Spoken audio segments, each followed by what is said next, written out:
उनको लगा कि ये सब मर चुके हैं। तो उनका एक जो पाकिस्तानी जो कमांडर था, उसने अपने जवानों को आदेश दिया कि इनको रीचेक करो, इनमें से कोई जिंदा तो नहीं है। तो उनके पाकिस्तान के 2 सैनिक आए, आकर के हमारे जवानों के शरीर के अंदर गोलियां दागने लगे। तो मैं बेहोश था, लेकिन इतना बेहोश नहीं था कि उनको सुन ना सकूं या देख ना सकूं।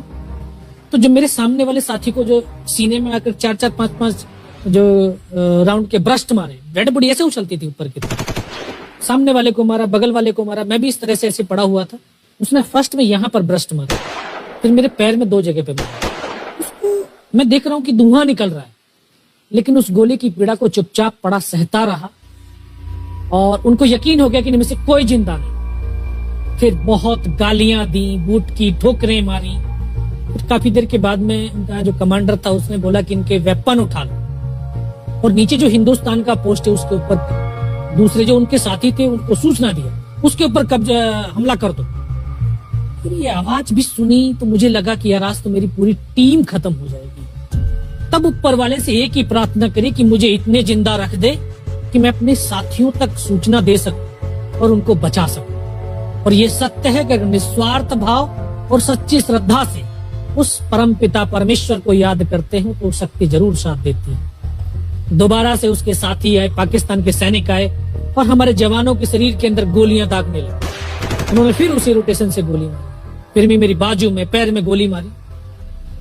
और तब तक एक विश्वास भी मैंने पैदा कर लिया था कि अगर इसने सर और सीने में गोली नहीं मारी, चाहे मेरा हाथ पैर दोनों ही काट करके ले जाए, मैं उफ तक नहीं करूंगा और मैं जिंदा रहूंगा। मैं उस विश्वास की बदौलत आज आपके सम्मुख भी बैठा हूं। उसने आकर के दोबारा से गोली मारी, पर जब 1 कदम आगे गया तो उसने राइफल मेरी सीने की तरफ तानी। तब मुझे लगा यार अब नहीं बचूंगा।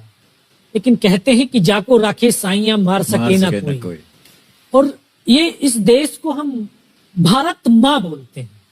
जब तो बच्चे थे एहसास नहीं था, आज पता चलता है इसको माँ क्यों बोलते हैं, क्योंकि ये भारत माँ जैसा दायित्व और कर्तव्य का निर्वाह भी करती है। ये अपने बेटों की वीरता, शौर्य और पराक्रम को कभी दफन नहीं होने देती है। वाह क्या बात।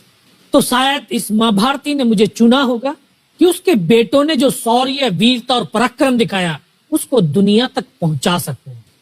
जब उसने गोली चलाई तो यहाँ पर पर्स में 5-5 रुपए के कुछ सिक्के भी थे।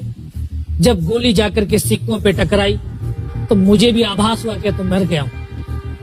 पाकिस्तान का दूसरा सैनिक आया, उसने आकर के मेरा AK-47 उठाया और वापस मुड़ा तो उसका पैर मेरे पैर से टकराया हो। तब मुझे लगा कि यार मैं तो जिंदा हूं। तब मेरे पास एक हैंड ग्रेनेड था, मैंने उसको पिन निकाली और उसको ऊपर ऐसे फेंका तो कोट के अंदर हुड लगे हुए, हुड के अंदर वो गिरा जी। मुझे तुरंत पीछे की तरफ मुड़ के देखा, पीछे तो कोई मूवमेंट था नहीं। तो जब तक वो ग्रेनेड को निकाल पाता ग्रेनेड फट गया, यहाँ से उसका पूरा सर उड़ा और वो हमारे ऊपर आकर के गिरा। जो पाकिस्तान के दूसरे सैनिक थे उनमें खलबली मची कि इनमें से कुछ जिंदा है, कुछ बोले जिंदा नहीं, नीचे से रिइंफोर्समेंट आ गई है। तो उनमें खलबली मची। मेरा पास वही एक मौका था, मैंने दोनों हाथों से उसकी राइफल को उठाने की कोशिश करी। ये हाथ हिला नहीं, एक हाथ से राइफल उठाई, वहां से ब्रस्ट फायरिंग की है। 4-5 पाकिस्तानी सैनिकों को मौत की नींद सुला दी। फिर बाएं हाथ से पलटा खाया, दूसरे पत्थर से 3-4 जगह से फायरिंग किया। तो जो उनका मोमेंटम था, जो हौसले थे, परस्त हो चुके थे, वो भाग खड़े। 2-3 मीटर गया, जाके देखता हूँ सामने उनके लंगर चल रहे हैं, उनका लिविंग टेंट बना हुआ, उनके जो हैवी वेपन का डिप्लॉयमेंट था वो सब कुछ वहां पे लगा हुआ। उस समय जहन के अंदर एक ही पागलपन था, अपने साथियों को बचाना। फिर मैं वापस धीरे धीरे रेंगता हुआ अपने साथियों तक आया। फिर मुझे लगा कि इनमें से हो सकता है मेरी तरह कोई साथी होगा, जिंदा होगा। उनको देखा, किसी का सर फटा हुआ था, किसी के फेफड़े निकले हुए थे। बहुत देर बैठकर रोया भी, फिर अपने आप को संभाला। चारों तरफ बर्फ ही बर्फ, पहाड़ी पहाड़। ये भी पता नहीं कि हिंदुस्तान किधर है, पाकिस्तान किधर है। 2.5 साल की सर्विस, 19 साल की उम्र, न उम्र का तजुर्बा न सर्विस का अनुभव, जाऊं तो जाऊं कहां। तभी एक ऐसी शक्ति थी जो साथ दे रही थी। जब इसी शक्ति का आवाज हुआ, उसकी आवाज का आभास हुआ कि बेटा इस नाले से नीचे लुढ़क जा, मैं बहुत 500 मीटर लगभग नीचे रोल करता हुआ आया और अपने साथियों जो नहीं चढ़ पा रहे थे दुश्मन की भारी फायरिंग की वजह से, वहां तक पहुंचा। फिर उन्होंने मुझे पकड़ा, वो फर्स्ट एड दिया। फिर वहां से जो हमारे कमांडिंग ऑफिसर कर्नल कुशाचंद ठाकुर, फिर उनको सूचना दिया। तो ये लगभग 1:30-2 बजे का समय था। वहां से फिर कमांडिंग ऑफिसर तक मुझे ले जाया गया। फर्स्ट एड तो हुआ, लेकिन ब्लड इतना निकल चुका था कि दिखाई देना बिल्कुल बंद हो गया था। जब उनके पास पहुंचा तो उन्होंने बोला, बेटा मेरे को पहचानता मैं कौन हूं? बस अब आवाज सुनाई दे रही है। बोला, मैं तेरा commanding officer colonel Kushal Chand Thakur. मैं, जय हिंद साहब, बहुत तेज सर्दी लग रही है। तो उनका जो लिविंग टेंट था उसमें के अंदर लेटाया, 3-4 स्टॉप जलवाए, थोड़ी सी गर्मी महसूस हुई। मैं, साहब थोड़ा सा पानी पिला दो।